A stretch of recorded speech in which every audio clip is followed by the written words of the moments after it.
আমাদের পার্টির অন্যতম রাজ্য সম্পাদক মণ্ডলীর সদস্য কমরেড রতন সাহা প্রারম্ভিক আলোচনায়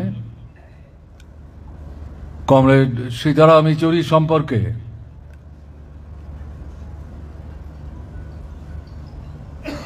আমি তো বলবো অল্প সময়ের মধ্যে বিস্তৃত পরিসরে খুব ভালোভাবেই উপস্থিত করেছেন। আমি এর জন্য রতন সাহাকে ধন্যবাদ জানাচ্ছি। আমার আলোচনা শুরু করার আগে কমরেড সীতারাম ইয়েচুরিকে শ্রদ্ধার সাথে স্মরণ করছি। দেখতে দেখতে 1 বছর হয়ে গেল তার প্রয়াণের দিনটি আমার কাছে মনে হচ্ছিল এ তো সেদিনের ঘটনা। কি করে 1 বছর হয়ে গেল এটা কল্পনাও করতে পারছিলাম না। যাই হোক,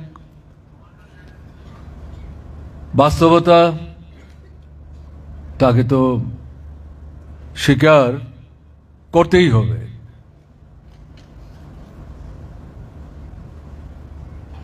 সীতারাম ইয়েচুরি পার্টির সাধারণ সম্পাদক হিসেবে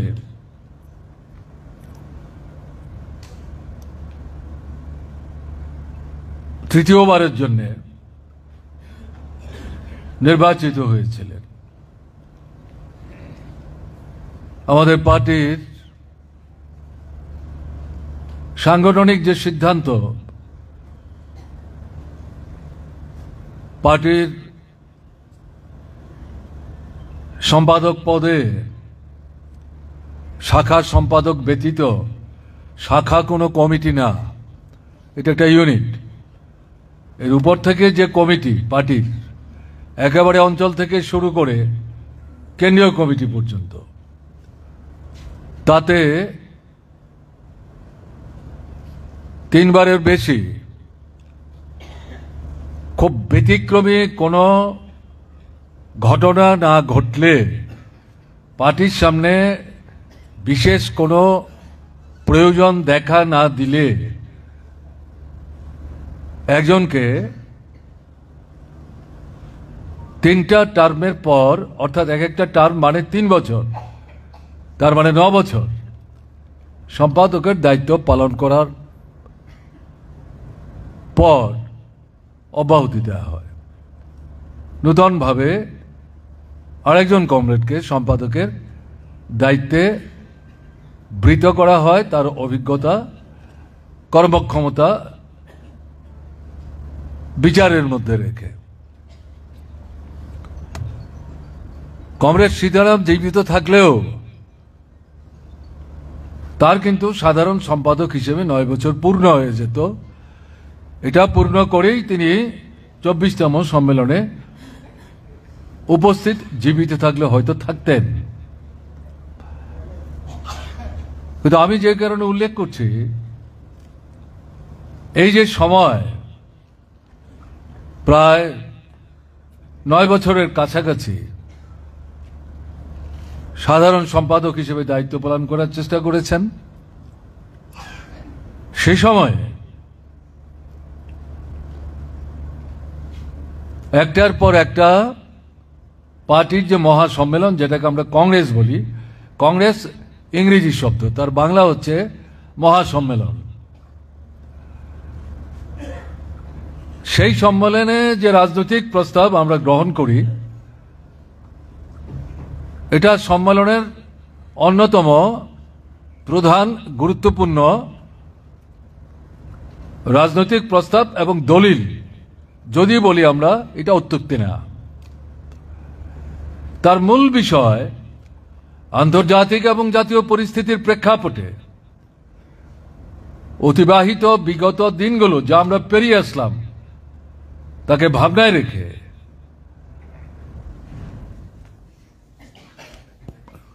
চলে গেল, তাহলে কি করে বলবো?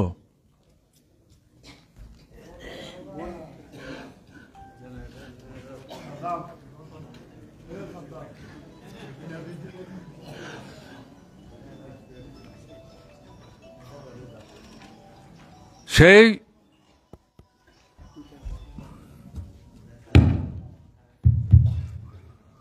রাজনৈতিক প্রস্তাবের মূল বিষয় হচ্ছে মূল শত্রু যারা রাষ্ট্র ক্ষমতায় অধিষ্ঠিত তাদেরকে ক্ষমতাচ্যুত করে শোষিত, বঞ্চিত, নির্যাতিত অংশের মানুষ যারা আমাদের সমাজের জনসংখ্যার বৃহত্তম অংশ তাদের স্বার্থবাহী এটা বিকল্প শক্তিকে রাষ্ট্র ক্ষমতায় কি করে অধিষ্ঠিত করা যায় এই বিষয় ভাবনা রেখে পার্টি যে সিদ্ধান্তটা গ্রহণ করে পরের ৩ বছর কাজের জন্য এটাকে বলা হয় পার্টি লাইন, অর্থাৎ পার্টির কৌশলগত অবস্থান আগামী ৩ বছর এই লক্ষ্যটা পূরণ করার জন্য পার্টি কিভাবে কাজ করবে। কমরেড সীতারাম সাধারণ সম্পাদক থাকার সময়ে পার্টি মহাসম্মেলনগুলোতে মূল যে রাজনৈতিক যে কৌশল, প্রধান প্রতিপক্ষ রাষ্ট্র ক্ষমতায় অধিষ্ঠিত ফেসিবাদী ধ্যান ধারণার ধারক এবং বাহক রাষ্ট্রীয় স্বয়ংসেবক সংঘ, সংক্ষেপে যাকে আমরা আরএসএস বলি, তাদের পূর্ণ নিয়ন্ত্রণে পরিচালিত বিজেপি কেন্দ্রের ক্ষমতায়, জনবিরোধী, সমাজের ছোট্ট একটা অংশ, বৃহৎ পুঁজি, সাধারণ পুঁজি, ভূস্বামী, এদের স্বার্থ রক্ষা করার জন্য তারা সরকারে কাজ করছে এবং ক্ষমতায় টিকে থাকবার জন্য মানুষের মধ্যে ধর্ম সম্প্রদায় একে সামনে রেখে বিভাজন তৈরি করেছে। মূলত আক্রমণটা কেন্দ্রীভূত করার চেষ্টা করছে মুসলমান অংশের জনগণের বিরুদ্ধে। ধর্ম নিরপেক্ষতার যে মূল ভিত্তি তার বেদিমূলে মুহুর্মুহু আঘাত কেন্দ্রীভূত করার মধ্য দিয়ে। কাজেই একে ক্ষমতা থেকে সরাতে হবে। এটা মার্ক্সবাদী কমিউনিস্ট পার্টির ভাবনা, কিন্তু তার নিজের শক্তির জোরে, একক শক্তির জোরে ক্ষমতা থেকে বিজেপিকে সরানো মার্ক্সবাদী কমিউনিস্ট পার্টির পক্ষে সম্ভব না। এটা বাস্তব। আমাদের পার্টির শক্তি সারা ভারতবর্ষের বিচারে এরকম পর্যায়ে আমরা নিজেদেরকে উন্নীত করতে পারিনি, আজও পারিনি। এটা আমাদের দুর্বলতা হতে পারে, কিন্তু সত্য তো সত্য। এরকম একটা জায়গায় পার্টি কংগ্রেসের সিদ্ধান্ত হয়েছিল পরপর 2-3টা কংগ্রেসে যে বিজেপিকে পরাস্ত করতে গেলে পর আমাদের দেশের অবিজেপি যে রাজনৈতিক দলগুলো আছে তাদের মধ্যে যারা গণতান্ত্রিক দৃষ্টিভঙ্গি সম্পন্ন, ধর্ম নিরপেক্ষতার যে দৃষ্টিভঙ্গি, যা আমাদের সংবিধানের অন্যতম মৌলিক কথা, অর্থাৎ ধর্ম যার যার ব্যক্তিগত বিষয়, রাষ্ট্র বা সরকারের আলাদা করে কোনো ধর্ম থাকবে না। রাষ্ট্রের চোখে, কেন্দ্রের সরকারের চোখে সব ধর্ম সমান, সমান সুযোগ, সমান অধিকার ভোগ করার অধিকারী। কোন ধর্মের প্রতি রাষ্ট্র আলাদা করে বিশেষ দৃষ্টি নিয়ে সেই ধর্ম বা ধর্মাবলম্বী যারা তাদেরকে সাহায্য করার কোনো ভূমিকা নিতে পারবে না। তাহলে ধর্ম নিরপেক্ষতার যে মূলনীতি এটাকে দুর্বল করা হবে।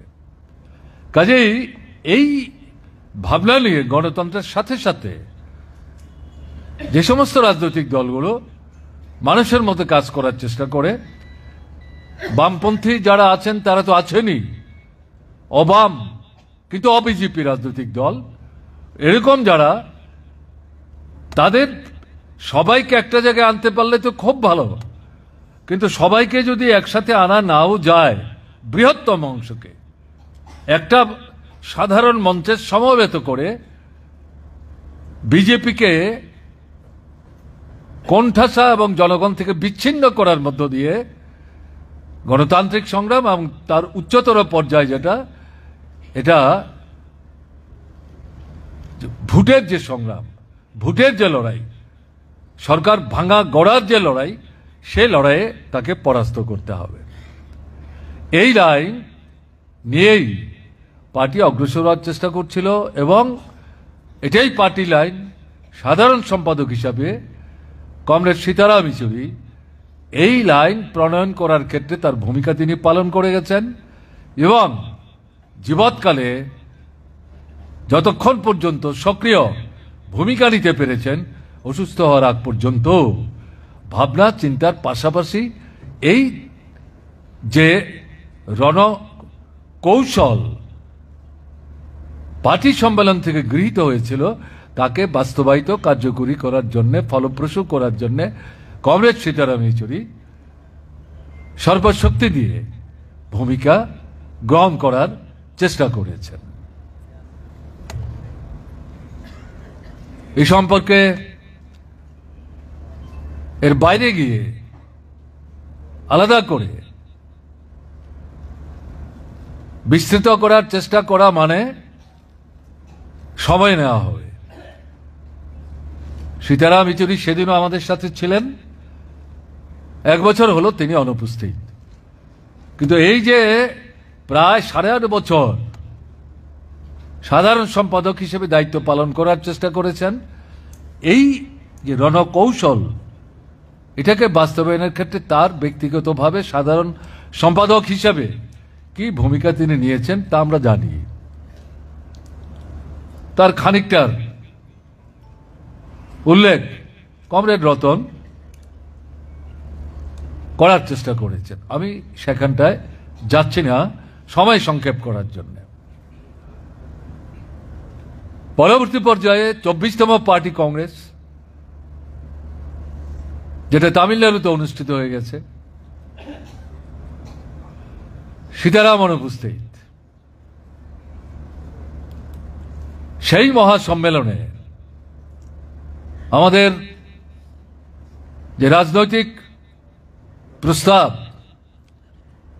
যেটা সম্মেলনের অন্যতম মূল কাজ, মূল দলিল, যেটা গৃহীত হলো সর্বসম্মতিক্রমে, তার যে রাজনৈতিক লাইন,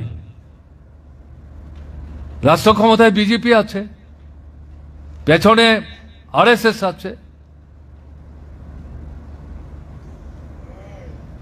স্বাভাবিক কারণে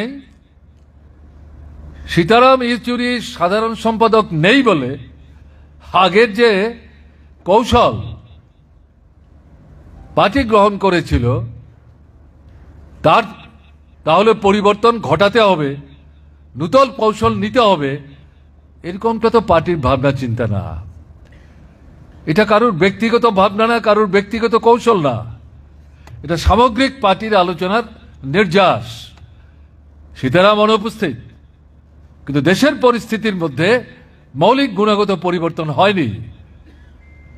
মূল রাষ্ট্র ক্ষমতার অধিকারী হিসেবে দেশের জনগণের চোখে যে প্রধান শক্তি হিসাবে সীতারামের জীবৎকালও বিবেচিত ছিল, তার অনুপস্থিতিতেও তারাই প্রধান শত্রু হিসাবে জনগণের সামনে বিবেচিত। এটা ঠিক 24-এর লোকসভা নির্বাচনে বিজেপির যে স্বপ্ন এবং বাসনা, সেটা পুরোপুরি তারা সফল করতে পারেনি। একটা বৃহত্তম ইন্ডিয়া মঞ্চ তৈরির মধ্য দিয়ে, যে মঞ্চ তৈরির ক্ষেত্রে সীতারাম তার ভূমিকা পালন করে গেছেন, বিজেপিকে বলা যায় এটা বড়সড় ধাক্কা দেওয়া সম্ভব হয়েছে। যেখানে 400 আসন একা বিজেপি প্রত্যাশা করেছিল সারা দেশময় ঘুরে ঘুরে, বিশেষ করে প্রধানমন্ত্রী নিজেই জনগণকে মোহগ্রস্ত করার চেষ্টা করেছিলেন, কিন্তু তার প্রতিপক্ষ হিসাবে ইন্ডিয়া মঞ্চ সারা দেশে ঘুরে এই স্বপ্নকে যাতে বাস্তবায়িত হতে দেওয়া না হয়, বরং পাল্টা আঘাতে জর্জরিত করে জনগণ থেকে তাদের বিচ্ছিন্ন করে বিকল্প একটা সরকার তৈরি করা যায়, তার জন্য মানুষের কাছে আহ্বান জানানো হয়েছিল। তাতে সীতারাম ইয়েচুরিরও ভূমিকা ছিল। তাতে গিয়ে দেখা গেল বিজেপি 2014 থেকে পরপর নির্বাচনগুলোতে জয়যুক্ত হচ্ছিল এবং যত আসন নিয়ে বারবার তারা সরকারে আসছিল, 400 আসনের কথা বলে যে নির্বাচনটাতে গেল, তাতে গিয়ে দেখা গেল এই তৃতীয় দফার নির্বাচনে লাগাতার প্রথম থেকে তৃতীয়, তাতে সবচেয়ে বেশি কম আসন তারা পেয়েছে। এটা বড় আঘাত। এবং ভোট 36.5 থেকে 37% ভোট পেয়েছে এককভাবে বিজেপি। এর থেকে এটা পরিষ্কার যে কৌশল গ্রহণ করে ভারতের কমিউনিস্ট পার্টি, মার্ক্সবাদী, অবিজেপি, গণতান্ত্রিক ধর্মনিরপেক্ষ শক্তিগুলিকে সমবেত করে যে ইন্ডিয়া মঞ্চ তৈরি করেছিল, যে স্লোগান সামনে রেখে অগ্রসর হচ্ছিল, পুরোপুরি সাফল্য অর্জন করতে না পারলেও তাতে কিছুই সাফল্য অর্জন করা যায়নি, এটা কিন্তু বলা যাবে না। এটা বাস্তবতা। এই প্রেক্ষাপটে দাঁড়িয়ে 24তম পার্টি কংগ্রেসে সীতারামের অনুপস্থিতিতে যে রাজনৈতিক প্রস্তাব পার্টি গ্রহণ করে, তাতে মূল কথা প্রায় একই থেকে যায়। আরএসএস নিয়ন্ত্রিত বিজেপিকে আগামী দিনে জনবিচ্ছিন্ন করার জন্য, কোণঠাসা করার জন্য, রাজনীতিগতভাবে তাকে চারিদিক থেকে ঘেরাও করার জন্য গণতান্ত্রিক ধর্মনিরপেক্ষ রাজনৈতিক দল, সংঘ শক্তি, ব্যক্তিবিশেষ তাদেরকে ঐক্যবদ্ধ করে লড়াইকে পরিবর্তিত পরিস্থিতিতে নূতন ধারায় উন্নত থেকে উন্নততর করতে হবে। এই যে রাজনৈতিক প্রস্তাব, তাতে একটি বিশেষ বিষয় উল্লেখ করা হয়েছে। সেটা কি? লক্ষ্য করা যাচ্ছে আরএসএস নিয়ন্ত্রিত বিজেপির যে সরকার ভারতবর্ষের বুকে রাষ্ট্র ক্ষমতায় টিকে থাকার জন্য দীর্ঘকালীন সময় যাতে তারা রাষ্ট্র ক্ষমতায় টিকে থাকতে পারে, তার জন্যে এরা নূতন ফ্যাসিবাদী কায়দায় অগ্রসর হওয়ার চেষ্টা করছে। এবং পার্টি এই নূতন ফ্যাসিবাদী কায়দা বলতে কি বুঝাতে চাইছে, সেটাও প্রস্তাবের ভেতরে যেমন তার বাইরেও পার্টির নেতৃত্বের পক্ষ থেকে বিশ্লেষণমূলক বক্তব্য উপস্থিত করা হয়েছে। দ্যাট নির্যাস আমি বলছি, অর্থাৎ বাধ্যত গণতন্ত্রের আলখাল্লা পড়ে ভেতর থেকে গণতন্ত্রকে ধ্বংস করে দেওয়া, এটাই হচ্ছে নয়া ফ্যাসিবাদী ধারায় আরএসএস নিয়ন্ত্রিত বিজেপির ভারতবর্ষের বুকে তৃতীয়বার সরকার আসার পর যদিও সেই ধরনের শক্তি সমবেত করতে তারা ব্যর্থ হয়েছে, পারেনি, কিন্তু তারপরেও এই ধারাতেই তারা অগ্রসর হওয়ার চেষ্টা করছে। কারণটা কি? তারা বুঝতে পেরেছে জনগণ তাদের উপর আস্থা রাখতে পারছে না, এবং জনগণ যদি শাসকদের উপরে আস্থা না রাখে, শাসকদের পক্ষেও জনগণের উপর আস্থা রাখার কোনো বাস্তব ভিত্তি নাই। তারা নির্বাচনে রাজনৈতিক দল হিসাবে সবচাইতে বেশি টাকা পয়সা খরচ করতে সক্ষম ছিল, এবং তার অন্যতম নিদর্শন এরাই একটা নতুন আইন তৈরি করেছিল, নির্বাচনী বন্ড, যেটা প্রথম থেকে ভারতের কমিউনিস্ট পার্টি মার্ক্সবাদী আমরা বিরোধিতা করে আসছি এবং বলছিলাম এটা সংবিধান বিরোধী, গণতন্ত্র বিরোধী, এটা নির্বাচনের যে মূল যে ভিত্তিটা তাকে দুর্বল করে দেবে, এটা হতে পারে না। কিন্তু তারা এটা কার্যকরী করে বিভিন্ন বড় বড় পুঁজিপতি বা যাদের টাকা দেওয়ার ক্ষমতা আছে তাদেরকে এই নির্বাচনী বন্ড কিনে এর বিনিময়ে টাকা দিয়ে এই টাকার কতটা কোন দলকে তারা দিতে চান এটা তারা বলে যান। এবং দেখা গেল সব মিলিয়ে এই নির্বাচনী বন্ড যতদিন ভারতবর্ষে চালু ছিল তাতে গিয়ে সবচাইতে বেশি টাকা, প্রায় 70% টাকা দল হিসাবে বিজেপি পেয়েছে, এবং দ্বিতীয় যারা পেয়েছে কংগ্রেস না, পশ্চিমবাংলার তৃণমূল কংগ্রেস। এখন এটা নিয়ে সুপ্রিম কোর্টে মামলা হয় এই নির্বাচনী বন্ড বাতিল করার প্রশ্নে, এবং শেষ পর্যন্ত সুপ্রিম কোর্ট গত লোকসভা নির্বাচনের আগেই রায় দিয়ে তারা বলেন এই নির্বাচনী বন্ড আইন যেটা তৈরি করে কার্যকরী করার ব্যবস্থা হয়েছে এটা সংবিধান বিরোধী, গণতন্ত্র বিরোধী, নির্বাচনী যে প্রক্রিয়া তার বেদিগুলো এটা একটা আঘাত, কাজে এটাকে বন্ধ করে দেওয়া হলো। মার্ক্সবাদী কমিউনিস্ট পার্টি যে কথা বলেছিল দেখা গেল সুপ্রিম কোর্ট তাদের রায়ে একই কথা তারা বলল। মার্ক্সবাদী কমিউনিস্ট পার্টি নির্বাচনী বন্ডের বিরোধিতা যেমন করেছে, বড় বড় ব্যবসায়িক প্রতিষ্ঠান পুঁজিপতিরা তারা মার্ক্সবাদী কমিউনিস্ট পার্টিকে টাকা দিতে চেয়েছিলেন। মার্ক্সবাদী কমিউনিস্ট পার্টি প্রকাশ্যে ঘোষণা দেওয়া বলেছেন তাদের কাছ থেকে আমরা টাকা নেব না, বন্ডের নামে যারাই টাকা দেওয়ার চেষ্টা করবেন সেখান থেকে একটি পয়সাও আমরা স্পর্শ করব না। মার্ক্সবাদী কমিউনিস্ট পার্টি তাদের কাছ থেকে পয়সা নেননি। এটাই হচ্ছে মার্ক্সবাদী কমিউনিস্ট পার্টি। এটা অনেকে জানেন, অনেকে নাও জানতে পারেন, তার জন্য আমি এটা উল্লেখ করার চেষ্টা করলাম। এখন বিজেপি ইলেকশন বন্ড নাই, তার জন্য ইলেকশনে পয়সা খরচ করতে তার কোনো অসুবিধা নেই। তারাই শত শত কোটি টাকা এই নির্বাচনে এককভাবে তারা খরচ করে।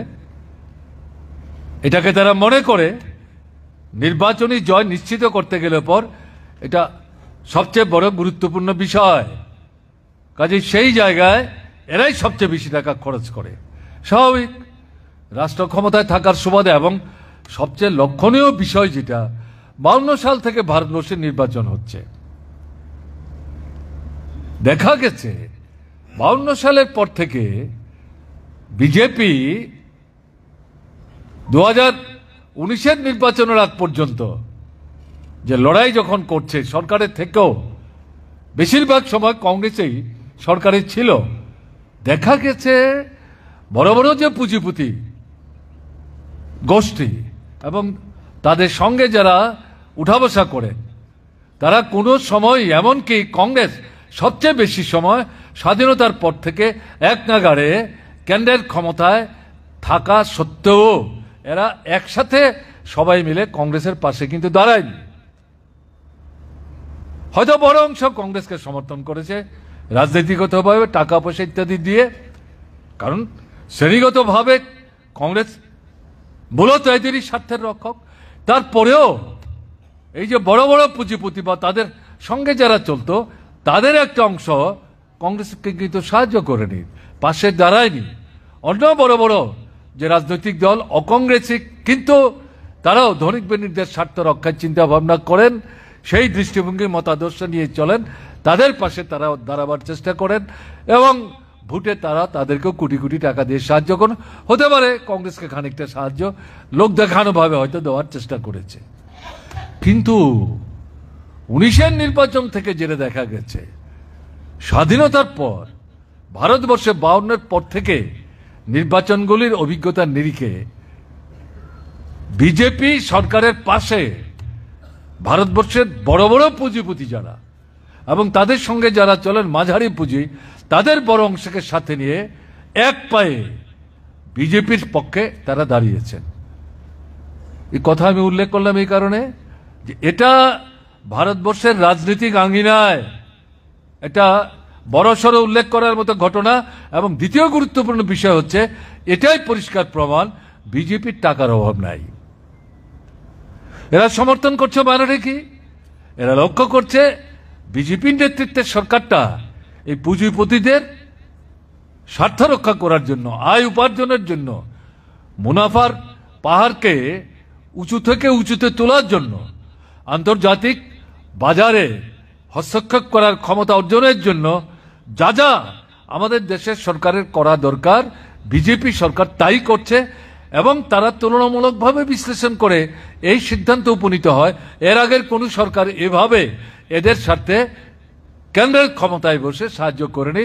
কাজেই এর থেকেই তারা সিদ্ধান্ত উপনীত হয়েছে একেই সাহায্য করতে হবে, একেই বারবার ক্ষমতায় আনতে হবে এবং একে ক্ষমতায় আনবার জন্য টাকা পয়সা, ধন দৌলত থেকে প্রচার ইত্যাদি সমস্ত শক্তি নিয়ে তারা এর পাশে দাঁড়াবার চেষ্টা করেছেন।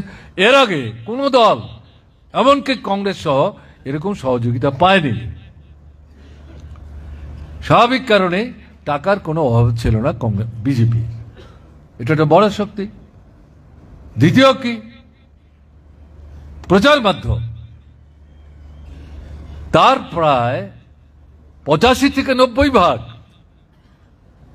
জাতীয় স্তরে এবং রাজ্যে রাজ্যে টিভি, বেসরকারি রেডিও এবং পত্রপত্রিকা, অন্যান্য যে মাধ্যম প্রচারের, বিজেপি পর্যায়ক্রমে সেগুলোকে বগল দাবা করেছে।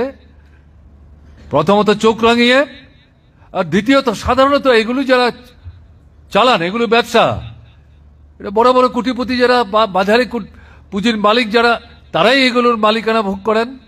স্বাভাবিক কারণে এরা শ্রেণীগত দৃষ্টিভঙ্গিতে বিজেপির সঙ্গে এগুলোকে বগল দাবা করতে বিজেপির কোনো অসুবিধা হয়নি। তারা ভোটের লড়াই এগুলোকে চোখ কান বন্ধ করে তাদের নির্দেশে পরিচালিত করার চেষ্টা করেছেন এবং এরা বিজেপির পাশে দাঁড়িয়ে বিজেপিকে সাহায্য করার চেষ্টা করেছেন, দিনকে রাত, রাতকে দিন, এভাবে। এর পাশাপাশি সবচেয়ে উল্লেখযোগ্য বিষয় যেটা, সেটা হচ্ছে রাষ্ট্র ক্ষমতা। নির্বাচন সংবিধান অনুযায়ী বিশেষ ক্ষমতা বলে ক্ষমতায়িত নির্বাচন কমিশন, তারা স্বাধীন, স্বতন্ত্র, স্বয়ং শাসনের অধিকারী। দল মতের ঊর্ধ্বে থেকে কেন্দ্র হোক, রাজ্য হোক, যাই হোক, তাদের সঙ্গে কোনো রকম হাত ধরাধরি মাখামাখির সুযোগ নাই। তারা এককভাবে, এটা লোকসভা হোক, বিধানসভা হোক, রাজ্যসভা হোক, তার নির্বাচন তারা সংগঠিত করবেন এবং এর সাথে রাষ্ট্রপতির নির্বাচন এবং উপরাষ্ট্রপতির নির্বাচন। এখন এই জায়গাটাতে যেটা দেখা গেল, রাষ্ট্রশক্তি কেন্দ্রের সরকার, রাজ্যে রাজ্যে বিজেপি চালিত যে সরকারগুলো, এদেরকে নিয়ে প্রত্যক্ষভাবে এবং পরোক্ষে, প্রধানত পরোক্ষে, এই যে নির্বাচন কমিশন, সংবিধান তাকে যতই স্বাধীন সত্তার অধিকারী হতে ক্ষমতা দিয়েছিল, এটাকে জল করে দিয়ে, এটাকে প্রায় বগল দাবা করে এই রাষ্ট্র ক্ষমতা জোরে এটাকেও বিজেপি নির্বাচনী লড়াইয়ে ব্যবহার করার সুযোগ ভোগ করেছে। এই সমস্ত জিনিসগুলো করার পরেও 2024-এর যে নির্বাচন 14 থেকে আরম্ভ করে, তাতে গিয়ে যেটা বিজেপি দেখছে, ভোটও পাচ্ছে না। 34-35 ভাগ থেকে 37, 37.5 আসন সংখ্যা 19-এ খানিকটা বাড়িয়েছিল, কিন্তু 24-এর নির্বাচনে সে আসন সংখ্যা কমে গেল। তাতে পরিষ্কার হয়ে গেল আরএসএস বিজেপির কাছে, না, মানুষ তো আমাদেরকে বিশ্বাস করছে না। আমরা যতই দিনকে রাত, রাতকে দিন, আমকে কাঁঠাল, কাঁঠালকে আম স্বপ্নের সওদাগর হিসেবে এই মানুষদেরকে আমাদের সঙ্গে রাখার চেষ্টা করছি, আবার ধমকাচ্ছি ধর্মের কথা বলে, বর্ণের কথা বলে, বিশেষ করে সংখ্যালঘু মুসলিম অংশের মানুষকে 2 নম্বর 3 নম্বর নাগরিকের মতো তাদেরকে আমরা ব্যবহার করার চেষ্টা করছি, তাদের ভোটের অধিকার হরণ করছি, দেশ থেকে বিতাড়নের চেষ্টা করছি, অথবা দেশে থাকতে পারবে পায়ের তোলার মতো মানুষের মতো। শুধু সংখ্যালঘু মুসলিম না, তাদের হিন্দুত্বের স্লোগানকে সামনে রেখে ভারতকে হিন্দু রাষ্ট্র করবার যে দুঃস্বপ্ন নিয়ে তারা অগ্রসর হচ্ছেন, তার পাশাপাশি তপশিলি, উপজাতি, দলিত অংশের মানুষ, তাদেরকে তারা মানুষ বলেই মনে করে না। তাদের যে দৃষ্টিভঙ্গি, সেই দৃষ্টিভঙ্গিতে এদের জন্ম হয়েছে মানুষকে সেবা করার জন্য। মুখের সঙ্গে ব্রাহ্মণদের তারা মিলিয়েছেন, হাতের সঙ্গে ক্ষত্রিয়দের তারা মিলিয়েছেন, দেহের সঙ্গে তারা বৈশ্যদের মিলিয়েছেন, পায়ের সাথে এই শূদ্রদের মিলিয়েছেন। শূদ্রদের কোনো অধিকার নাই, এবং এর সাথে মহিলা, বিশেষ করে মুসলিম অংশের জনগণের পাশাপাশি এই যে শূদ্র অংশ, দলিত অংশ পেছনে পড়া, তাদের বিরুদ্ধেও তারা কিন্তু আক্রমণ ইত্যাদি সংগঠিত করে, চাপ সৃষ্টি করে তাদের সঙ্গে নেওয়ার চেষ্টা করে ব্যর্থ হয়েছে। ওই যে সবটা মিলিয়ে তারা বুঝতে পারছেন মোহ এবং ভীতি, রাষ্ট্র ক্ষমতা এবং নির্বাচন কমিশন, টাকা এবং প্রচার, এই সমস্ত কিছু করার পরেও প্রত্যাশা মতো তো ফল করতে পারছেন না। এরকম একটা জায়গায় দাঁড়িয়ে, আমি পেছনে যাচ্ছি না, বর্তমান পরিস্থিতিতে দাঁড়িয়ে যেটা বলছি, এরা নতুন কৌশল, ওই যেটাকে আমরা বলছি নয়া ফেসিবাদী পথে অগ্রসর হওয়ার চেষ্টা করছেন। বাইরে আলখাল্লাটা গণতন্ত্রের, ভেতরটা অন্তঃশ্বাস শূন্য। সেই কৌশল কার্যকরী করার জন্য বিহারের নির্বাচনকে সামনে রেখে প্রথম পদক্ষেপ হিসাবে নির্বাচনের কয়েক মাস আগে তাদের যে ভোটার তালিকা প্রায় 7.5 কোটি, আমাদের দেশে প্রত্যেক বছর নভেম্বর, ডিসেম্বর, জানুয়ারি পুরনো যে ভোটার তালিকা, এই তালিকাটাকে আবার আপগ্রেড করা হয়, চূড়ান্ত করা হয়।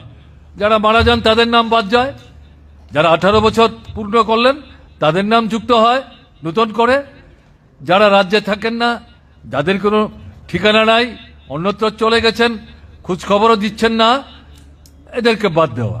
এই সব কিছু কাজটা আমাদের রাজ্যেও হয়, সারা রাজ্যেই হয় দেশের, নভেম্বর থেকে শুরু হয়, এটা জানুয়ারিতে গিয়ে চূড়ান্ত করে সেই ভোটার তালিকা আবার প্রকাশ করা হয়। এরকম তালিকা বিহার জন্য তৈরি হয়েছে জানুয়ারিতে, কিন্তু তাদের ভোট নভেম্বর অথবা ডিসেম্বরে। দেখা গেল ইলেকশন কমিশন, এই যে নতুন ইলেকশন কমিশন, এই ইলেকশন কমিশন বলছে বিহারের ভোটার তালিকা ভোটের আগে আমরা আরেকবার গভীরে গিয়ে ভালোভাবে পুঙ্খানুপুঙ্খভাবে পরীক্ষা নিরীক্ষা করে সঠিকভাবে এই ভোটার তালিকাটাকে আমরা চূড়ান্ত করব। অদ্ভুত কথা, তোমরাই তো করেছো গত জানুয়ারি মাসে। এখন হঠাৎ করে এটা মে মাসে গিয়ে নভেম্বরে যে নির্বাচনটা বিহারে হবে তার আগে এটাকে হঠাৎ করে জানুয়ারির পরে মার্চ এপ্রিল এই 2 মাস অতিক্রান্ত হওয়ার পর আবার নতুন করে এটাকে হাতে নেওয়ার চেষ্টা করছো কেন? এটার পেছনে ষড়যন্ত্র কাজ করছে। বিরোধী রাজনৈতিক দলগুলো প্রতিবাদে সোচ্চার হন। প্রথম বিহার থেকে শুরু হয়, তারপর সারা দেশে। নির্বাচন যে কমিশন, যেটা বলছিলাম স্বয়ং শাসনের অধিকার দেওয়া হয়েছিল, সেই কমিশনটাকেও বিজেপি সরকার বগলদাবা করেছে। কিভাবে? সংবিধানে স্বয়ং শাসনের অধিকারী এই কমিশন নির্বাচন চালনা করবে, তাতে একজন চিফ ইলেকশন কমিশনার থাকবেন, সঙ্গে আরো 2 জন সদস্য থাকবেন। এখন এদেরকে নিয়োগ করবেন রাষ্ট্রপতি। রাষ্ট্রপতি তো ব্যক্তিগতভাবে বাছাই করবেন না, এটা বাছাই করার একটা পদ্ধতি প্রক্রিয়া চাই। সুপ্রিম কোর্ট ভারতবর্ষের, পার্লামেন্ট না, তারা সংবিধানের এই নির্দেশ কার্যকরী করার জন্য প্রথমেই পরামর্শ দিয়েছিলেন ভারতবর্ষের প্রধানমন্ত্রী যে কোনো দলের হন, পার্লামেন্টের মধ্যে অর্থাৎ লোকসভার, রাজ্যসভা না, লোকসভার বিরোধী দলের যিনি নেতা যে কোনো দলের হন, এবং এই সাথে সুপ্রিম কোর্টের, দেশের সর্বোচ্চ বিচার ব্যবস্থা, তার যিনি মুখ্য বিচারক, চিফ জাস্টিস যাকে আমরা বলি, তার তো কোনো দল নাই, তার কোনো আলাদা করে ধর্ম নাই। বাড়িতে গিয়ে তিনি নিজে পূজা আর্চনা করতে পারেন, ভোটের সময় ভোট দেবেন, কাকে দেবেন না দেবেন তার ব্যাপার। এই চিফ জাস্টিস এই 3 জন মিলে বসে তালিকা তৈরি করে পরামর্শ চূড়ান্ত করে স্বরাষ্ট্র দপ্তরের কাছে পাঠাবেন। স্বরাষ্ট্র দপ্তর এটাকে প্রসেস করে, এটা প্রক্রিয়া অনুযায়ী রাষ্ট্রপতির কাছে পাঠাবেন। রাষ্ট্রপতি স্বাক্ষর দিয়ে, এই যে 3 জন পরামর্শ দিয়ে পাঠালেন স্বরাষ্ট্র দপ্তরের মাধ্যমে তার কাছে গেল, এটাই কার্যকরী করেন। এই জায়গায় বর্তমানে যে নির্বাচন কমিশনটা দিল্লিতে বসেছে, এটা তৈরি করার সময় এই যে পদ্ধতিটা, এই পদ্ধতিটা বিজেপি সরকার বাতিল করে দিল। কি করলো? না, এই 3 জন সদস্যের মধ্যে চিফ জাস্টিস থাকবে না। অদ্ভুত ঘটনা। সুপ্রিম কোর্ট, তার পক্ষে চিফ জাস্টিস তৎকালীন সময়ে, তাদেরই প্রস্তাব মতো 52 পর থেকে এইভাবে নির্বাচন কমিশন তৈরি হচ্ছে। এখন বিজেপি এসে বলছে না, চিফ জাস্টিস থাকতে পারবে না। তাহলে কে থাকবে? প্রধানমন্ত্রী থাকবে, লোকসভার বিরোধী দলের নেতা থাকবেন, আরেকজন চিফ জাস্টিসের জায়গায় আসবেন, তিনি হবেন কেন্দ্রের মন্ত্রিসভার একজন সদস্য। প্রধানমন্ত্রী সেই নাম চূড়ান্ত করে পাঠাবেন, সে রামসাম যদুমতি যাই হোক, তাকে নিয়ে এই 3 জন হবে। সমস্ত বিরোধী দলগুলো প্রতিবাদ করল, এমনকি বিচার ব্যবস্থার সাথে যারা যুক্ত, কোর্ট কাছারিতে যারা কাজে অভ্যস্ত, যারা দায়িত্ব থেকে অব্যাহতি পেয়েছেন, রিটায়ারমেন্টে গেছেন, তারা বলছেন এটা কি হচ্ছে? কোথায় যাচ্ছে? তাহলে নির্বাচন কমিশনটাকে তো দলীয় কমিশনে পরিণত করার চেষ্টা হবে। প্রধানমন্ত্রী যদি তার পছন্দের লোককে মন্ত্রিসভা থেকে বাছাই করে দেন, তাহলে প্রধানমন্ত্রী যেই দলের, তিনি তার পছন্দের লোককে দেবেন। মন্ত্রিসভায় তো তার দলের বাইরে কেউ মেম্বার না, দুজন। আর পার্লামেন্টের বিরোধী দলের নেতা তিনি অন্য দল, তো তিনের মধ্যে দুই, সংখ্যা বেশি, বিরোধী দল মাত্র একজন। তাহলে বিজেপি দলের পছন্দের লোকরাই ইলেকশন কমিশনের কমিশনার হবেন, আর বাকি দুজন সদস্য ঠিক হবেন। তাহলে বগল দাবার আর বাকি থাকলো কি? তার প্রতিফলন এই বিহারের নির্বাচনের মুখে 2 মাস 3 মাস আগে যে ভোটার তালিকা চূড়ান্ত হলো, ভোটের 4 মাস 5 মাস আগে সেই তালিকা আবার তারা হাতে নিলেন, এবং দেখা গেল তাতে প্রায় 52 থেকে 55 লক্ষ ভোটারের নাম তারা ইতিমধ্যে বাতিল করে দিয়েছেন। এবং এতে বড় অংশ হচ্ছে মুসলমান অংশের ভোটার, এবং তার পাশাপাশি হচ্ছেন তপশিলি উপজাতি, তার পাশাপাশি হচ্ছেন শ্রমজীবী অংশের মানুষ, এবং তার পাশাপাশি হচ্ছে যারা পরিযায়ী শ্রমিক। বিহারের মানুষ, বিহারে কাজ নাই, অন্য রাজ্যে কাজের জন্য যান, ভোটের সময় বিহারে এসে তারা তাদের ভোট দিয়ে যান। আবার তাদের কেউ কেউ একটা সময়ে বাইরে যখন কাজ পান না, নিজের রাজ্যে ফিরে আসেন। নিজের রাজ্যে কাজ থাকলে কেউ বাইরের রাজ্যে কাজ করতে যাবে? কেন যাবে? কেন যাবে? কিন্তু যেতে বাধ্য হচ্ছেন। দেখা গেল এরকম প্রায় 52 থেকে 55 লক্ষের নাম তারা বাতিল করে দিলেন। কারণটা কি? গত যে বিহারের বিধানসভা নির্বাচন, তাতে বিজেপি এবং তার সঙ্গে যে ভদ্রলোক যিনি মুখ্যমন্ত্রী, তারা প্রায় হাঁটতে হাঁটতে কোনো মতে সরকারটাকে টিকিয়ে রাখতে পেরেছেন, এবং একটা উল্লেখযোগ্য সংখ্যক বিধানসভা বিজেপি এবং তার সঙ্গীয় যারা প্রতিদ্বন্দ্বিতায় জয়যুক্ত হয়েছেন খুব কম ভোটের ব্যবধানে, 2, 2.5, 3 বা 5,000 ভোটের ব্যবধানে। এবং বিহারের বিধানসভা কেন্দ্র কিন্তু আমাদের ত্রিপুরার মতো না। আমাদের ত্রিপুরার যে লোক সংখ্যা আর ভোটারের যে সংখ্যা 21 লক্ষ 22 লক্ষ, বিহারের একটা লোকসভার ভোটারই 20 থেকে 22 লক্ষ। তাহলে বুঝতে পারছেন বিধানসভার ভোটার কত? সেখানে 2.5, 3, 4,000 ভোটের ব্যবধানে জয় পরাজয় যখন নিশ্চিত হচ্ছে, যারা জিতছেন কত কঠিন পরিস্থিতি তাদের জিততে হচ্ছে নানা কৌশলে। এই যে আমি এতক্ষণ বললাম কি কি সুযোগগুলি তারা ব্যবহার করছেন, এত কিছু করার পরেও বিহারে কিন্তু তারা ফলটা ভালো করতে পারলেন না। এবং এই সময়ে আবার যখন নির্বাচন আসলো এবং এর মধ্যে লোকসভা নির্বাচন শেষ হলো, সবটা মিলিয়ে তারা দেখছেন ভারতবর্ষের হিন্দিভাষী যে রাজ্যগুলো, তার মধ্যে অন্যতম জনসংখ্যাবহুল রাজ্য হচ্ছে বিহার। বিধানসভা যেমন বড়সড় বিধানসভা, উল্লেখযোগ্য ঘটনা হচ্ছে সেখানে লোকসভার আসনও বিরাট। কাজে এই জায়গাটা রাজ্যের ক্ষমতায় যদি বিজেপি তার সঙ্গে শক্তিকে নিয়ে হাতে রাখতে না পারে, অসুবিধা হয়ে যাবে।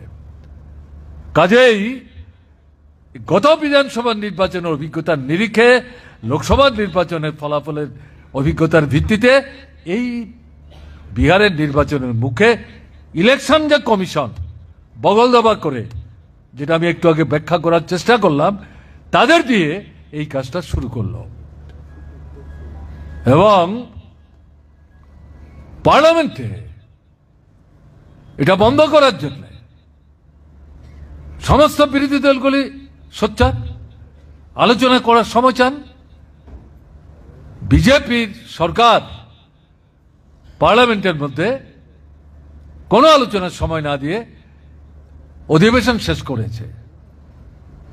সারা ভারতবর্ষে ইন্ডিয়া মঞ্চের পক্ষ থেকে এই যে পদক্ষেপ ইলেকশন কমিশন বিহারে নিল, তার প্রতিবাদ করেছে, বিরোধিতা করেছে, বন্ধ করার দাবি জানাচ্ছে। মার্ক্সবাদী কমিউনিস্ট পার্টি প্রথম এককভাবে এই কর্মসূচি হাতে নিয়েছিল এবং পরবর্তী সময়ে ইন্ডিয়া ব্লকও ওই কর্মসূচি হাতে নিয়েছে। এবং বর্তমানে রাহুল গান্ধীর নেতৃত্বে এবং ওখানকার যে প্রধান বিরোধী দল তার যে নেতা, তাদের যুগ্ম উদ্যোগে গোটা বিহারে তাদের 24টা না 25টা তাদের জেলা, তার মধ্যে 20 থেকে 22টা জেলা তারা পদযাত্রা শুরু করেছেন। কি স্লোগানটা? কি? ভোট চুরি করতে দেব না। ভোটার একজন, তার একটা ভোট, তার ভোটের অধিকার কাউকে হরণ করতে দেব না। যার ভোট তিনিই যাতে স্বাধীনভাবে ভোট দিতে পারেন তাকে নিশ্চিত করতে হবে। এই স্লোগান সামনে রেখে তারা পদযাত্রা শুরু করেছেন। দারুণ সাড়া বিহারের ভেতরে তারা পাচ্ছেন। 1 সেপ্টেম্বর এটা শেষ হবে এবং পাটনা শহরে বড় সমাবেশ হবে। তারপরে পরবর্তী কর্মসূচি কি এটা ইন্ডিয়া ব্লকের তরফ থেকে তারা ঘোষণা করবেন। তাহলে এই যে বিষয়টা এখানে বলা হলো, এটা যদি আমরা মনে করি বিহারের মধ্যেই বিজেপি ইলেকশন কমিশনকে দিয়ে এটা সীমাবদ্ধ রাখবে, তাহলে ভুল করা হবে। একই কায়দায় ভারতবর্ষের অন্যান্য যেই রাজ্যগুলোতে বিশেষ করে বিজেপির সরকার থাকলেও ভোট কম, আর সরকার নাই, বিরোধী দলে বসছে, অন্য দল সরকার চালাচ্ছে, সেই সমস্ত রাজ্যগুলো বেদখল করবার জন্য বিহারের কায়দায় সেই রাজ্যের ভোটের আগে সেখানকার ভোটার তালিকা তথাকথিত গভীর অনুসন্ধানের দৃষ্টি নিয়ে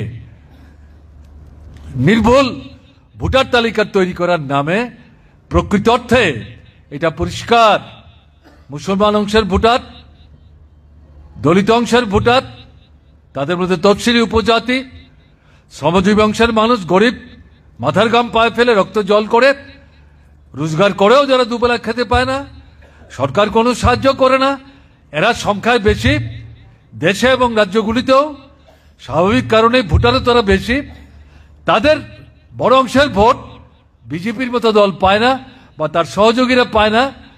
এদেরকে ভোটার তালিকায় রেখে ভোটে গেলে পর সুবিধা হবে না। তাই বিহার দিয়ে শুরু হলো, পরবর্তী পর্যায়ে অন্য রাজ্যগুলিতে এই পদ্ধতি তারা অনুসরণ করবে। ইতিমধ্যে ঘোষণা করেছে পরের রাজ্য হচ্ছে পশ্চিমবাংলা, তারপরে হবে আসাম, তার সঙ্গে আসবে তামিলনাড়ু, তার সঙ্গে আসবে কেরালা, তার সঙ্গে আসবে পন্ডিচেরি, তামিলনাড়ুর ভেতর। যদি আমরা মনে করি এই 5টা জায়গায় সীমাবদ্ধ থাকবে তাহলে আমরা ভুল করব। ভারতবর্ষের সব রাজ্যে তো বিজেপি নাই, বিহারে আছে, এরকম হয়তো আরো 1-2টা রাজ্য থাকবে, কিন্তু ভালো অবস্থায় নাই। এটা ভালো সংখ্যক রাজ্য বিজেপির হাত ছাড়া, কিন্তু তারা ক্ষমতায় থাকতে চায়, রাষ্ট্র ক্ষমতা দখলে রাখতে চায়, অল্প সংখ্যক লুটেরাদের স্বার্থ রক্ষা করতে চায়, সাম্রাজ্যবাদের সাথে, বিশেষ করে মার্কিন সাম্রাজ্যবাদের সাথে সমঝোতা বজায় রেখে চলতে চায়, পুঁজিবাদকেই সুরক্ষিত করতে চায়, সমাজবাদ, শোষণমুক্ত রাষ্ট্র ব্যবস্থা, শোষিত মানুষের পক্ষের লোক বেশি ভোট নিয়ে জয়যুক্ত হয়ে রাষ্ট্র ক্ষমতা যাতে দখল করতে না পারে তাকে প্রতিহত করা, এটাই তাদের লক্ষ্য। এই লক্ষ্য নিয়ে এই কৌশল অবলম্বন করে তারা অগ্রসর হওয়ার চেষ্টা করছে। এই যে আমাদের 24তম পার্টি কংগ্রেসে যে রাজনৈতিক প্রস্তাব, তার যে মধ্যে যে উল্লেখ করার মতো যে বিষয়ে আমি বললাম বিশেষভাবে দৃকপাত করার চেষ্টা করছে, সেটা হচ্ছে নয়া ফেসিবাদী কায়দায় রাষ্ট্র ক্ষমতা সংরক্ষিত করে সুশব্দের স্বার্থে ভারত রাষ্ট্র পরিচালনার জন্য বিজেপি অগ্রসর হওয়ার চেষ্টা করছে। এবং এই নয়া বেশিবাদী কায়দা এটা মনে করার কারণে পৃথিবীতে একমাত্র ভারতবর্ষই হচ্ছে, ইউরোপ মহাদেশে বা এশিয়ার আরো একাধিক রাষ্ট্রে, পৃথিবীর দক্ষিণার্থে কোন কোন রাষ্ট্রে পুঁজিবিদের স্বার্থের রক্ষক যারা, সাম্রাজ্যবাদী চিন্তা নিয়ে যারা অগ্রসর হন, সমাজবাদের দৃষ্টিভঙ্গির বিরুদ্ধে যারা, তারাও এরকম দৃষ্টি নিয়েই প্রকাশ্যে ফেসিবাদ না বলেও নূতন কায়দায় এই ফেসিবাদী পদ্ধতি অনুসরণ করে চলবার চেষ্টা করছে। ভারতের বর্তমান শক্তি তাদের কাছ থেকেই এই অভিজ্ঞতা নিয়ে ভারতবর্ষে তারা এটা করার চেষ্টা করছেন। একটা দিক এটা যদি করতে পারে তাহলে ভোটার কি হয়েই গেল, নামকেও আসতে ভোট হবে। আমাদের ত্রিপুরার অভিজ্ঞতা কি? রিগিং 18 বিধানসভা নির্বাচনের পর থেকে গত পঞ্চায়েত পর্যন্ত যতগুলো নির্বাচন হয়েছে, ত্রিপুরার বিরাট সংখ্যক ভোটার ভোট দিতে পারেনি। এবং শেষ পর্যন্ত যখন দেখছে ভোটের গণনায় টলমল হচ্ছে, গণনা কেন্দ্র পর্যন্ত তারা দখল করেছে। এটা বিধানসভা এবং পঞ্চায়েত, আপনাদের মহকুমার অভিজ্ঞতা এটা। কাজে এরকম একটা জায়গায় দাঁড়িয়ে যে পদ্ধতি নিয়ে অগ্রসর হচ্ছে ইলেকশন কমিশনকে বগল দেওয়া করে, এটা অত্যন্ত বিপজ্জনক। তার সঙ্গে কি এই যে পার্লামেন্ট, তাতে একটা দুটো তিনটা আইন নূতন করে তার খসড়া তারা উপস্থিত করেছেন স্বরাষ্ট্রমন্ত্রী। তার মূল কথা কি? প্রধানমন্ত্রী, রাজ্যের মুখ্যমন্ত্রী, কেন্দ্রের কোন মন্ত্রী, রাজ্যের কোন মন্ত্রী, তাদের বিরুদ্ধে যদি অভিযোগ থাকে, কোর্টে যদি মামলা থাকে এবং এই মামলা যখন চলছে, চূড়ান্ত হয়নি রায়, এর মধ্যে যদি এরা 30 দিন পুলিশের হেফাজতে থাকেন, কারাগারে বন্দী থাকেন, 30 দিন অতিক্রান্ত হলে পরে 31 দিনের মাথায় তারা ক্ষমতায় থাকতে পারবেন না। বিচার কিন্তু শেষ হয়নি, হয় সুপ্রিম কোর্ট অথবা হাইকোর্ট অথবা তার নিচের তলার কোর্ট, তারা তথ্য তালাশি করছেন। অভিযোগ করলেই তো একজন ডাকাত হয়ে যান না, অভিযোগ করলেই একজন চোর হয়ে যান না। যারা অভিযোগ করছেন তাদেরকে তো তথ্য দিতে হবে, বিচারকদের পরীক্ষা করতে হবে, তা বিচার করে তারপর তারা সিদ্ধান্ত নেবেন। এখন দেখা যাচ্ছে নতুন এই আইনটা তৈরি করে বিচার ব্যবস্থার মাথায় প্রশাসনিক ব্যবস্থাকে চাপিয়ে দেওয়ার অগণতান্ত্রিক, স্বৈরাচারী, সংবিধান বিরোধী ভূমিকা নেওয়ার চেষ্টা করছে বিজেপি সরকার। প্রচন্ড প্রতিবাদ হলো বাইরে ভেতরে, শেষ পর্যন্ত মুখ রক্ষার জন্য বলল যে না, আমরা এটা এই সর্বদলীয় কমিটি তৈরি করে তাদের হাতে এটা দিচ্ছি, তাদের মতামত জানার পর পরবর্তী অধিবেশনে আমরা এটা চূড়ান্ত করব। ওই কমিটি যেটা তারা তৈরি করবে তাতে সংখ্যাগরিষ্ঠ তাদের লোক থাকবে, ভিন্ন মত গুরুত্ব পাবে না। এবং ওখান থেকে এটা যখন লোকসভায় যাবে, স্বাভাবিক কারণে তারা সংখ্যাগরিষ্ঠ এটাই পাস করবে। তার অর্থটা কি? এই সমস্ত আইনটা প্রয়োগ করবে বিরোধী রাজনৈতিক দল যে যে রাজ্যের সরকার চালাচ্ছে, সেই সরকারগুলোর কোমর ভাঙবার জন্য তাদের মুখ্যমন্ত্রী বা তাদের সরকারের গুরুত্বপূর্ণ মন্ত্রী এরাই কৌশল করে তাদের নামে মিথ্যা অভিযোগ দায়ের করে তাদেরকে কারাগারে বন্দি রেখে 30 দিন অতিবাহিত হলে 31 দিনের মাথায় ক্ষমতাচ্যুত করে এই সরকারটাকে লণ্ডভণ্ড করে দেওয়ার মাধ্যমে সেখানে তাদের রাজনৈতিক ক্ষমতা প্রসারিত করার চেষ্টা করবে এবং সামনের ভোটে তাদের যাতে সুবিধা হয়, ভোট জিততে যাতে অসুবিধা না হয়, সেরকম একটা পরিমণ্ডল তৈরি করার চেষ্টা করবে। দেখেছেন তৃণমূলের মতো দলও তারাও এটা হজম করতে পারছে না। আমি যে রিগিং এর কথা বললাম, ত্রিপুরায় যেটা হচ্ছে, ইলেকশন কমিশন কি করছে? এই যে ইলেকশন কমিশন শুনছে আপনাদের অভিযোগ, আমাদের প্রতিবাদ, ভারতবর্ষের বিভিন্ন রাজনৈতিক দলের যে নেতৃত্ব ত্রিপুরায় এসেছিলেন গত বিধানসভা নির্বাচনের পর, 18 নির্বাচনের পরে তো এরকম দরকার ছিল না। গণতান্ত্রিক পদ্ধতিতে ভোট নিয়ে কারোর কোনো প্রশ্ন নাই। 92% মানুষ ভোট দিয়েছেন। বিজেপি এবং সহযোগীরা 51% ভোট পেয়েছেন। মার্ক্সবাদী কমিউনিস্ট পার্টির নেতৃত্বে বামপন্থীরা প্রায় 46% ভোট পেয়েছেন। তার ভোট কমেছে, আর বিজেপির ভোট অস্বাভাবিকভাবে বেড়েছে। কিভাবে বেড়েছে আপনারা জানেন? কংগ্রেস তাদেরকে ভোট দিয়েছে, সিপিআইএম কে মোকাবেলা করতে পারছে না, বিজেপিকে নিয়ে আসো, এখন টের পাচ্ছে। আমি এখানে যাচ্ছি না, এটা আপনারা জানেন। তাহলে তখন দরকার ছিল না। এখন গত বিধানসভা নির্বাচনের পরে যারা আসছেন, ঘুরলেন, দেখলেন, তারা ইলেকশন কমিশনের সঙ্গে কথা বললেন, পাত্তাই দিল না, গুরুত্বই দিল না। তাহলে ত্রিপুরায় যেমন এই ভোট জালিয়াতি, পশ্চিমবাংলায় বামপন্থী ফ্রন্ট সরকারকে উৎখাত করে আন্তর্জাতিক, জাতীয় এবং পশ্চিমবাংলার প্রতিক্রিয়াশীল শক্তি ঐক্যবদ্ধ হয়ে বামফ্রন্ট সরকারকে ক্ষমতাচ্যুত করে তৃণমূলকে সেখানে ক্ষমতায় বসিয়েছে। তৃণমূল মার্ক্সবাদী কমিউনিস্ট পার্টিকে প্রধান আক্রমণের কেন্দ্র হিসেবে বাছাই করে বামপন্থী শক্তিকে নিশ্চিহ্ন করার জন্য ধারাবাহিকভাবে আক্রমণ সংগঠিত করছে এবং ভোটকে প্রহসনে পরিণত করছে, রিগিং করছে। এই তৃণমূল কংগ্রেস পর্যন্ত বলছে এই যে মুখ্যমন্ত্রী মন্ত্রী মিথ্যা মামলা রুজু করে 30 দিন জেলে রেখে 31 দিনের মাথায় তাদেরকে সরিয়ে দিয়ে সরকারটাকেই লন্ডভন্ড করে দেওয়ার যে চক্রান্ত, এই আইন মানি না। এবং এই আইন পরীক্ষা নিরীক্ষা করার জন্য পার্লামেন্টে যে কমিটি তৈরি হয়েছে, তাতে বিজেপি, কংগ্রেস এবং তৃণমূল, তাদেরই সংখ্যা বেশি এমপি, তারা থাকবে। তৃণমূলের মুখ্যমন্ত্রী, তিনি সর্বেসর্বা সভানেত্রী, তিনি গতকালকে ঘোষণা করেছেন এই কমিটিতে আমরা নাই।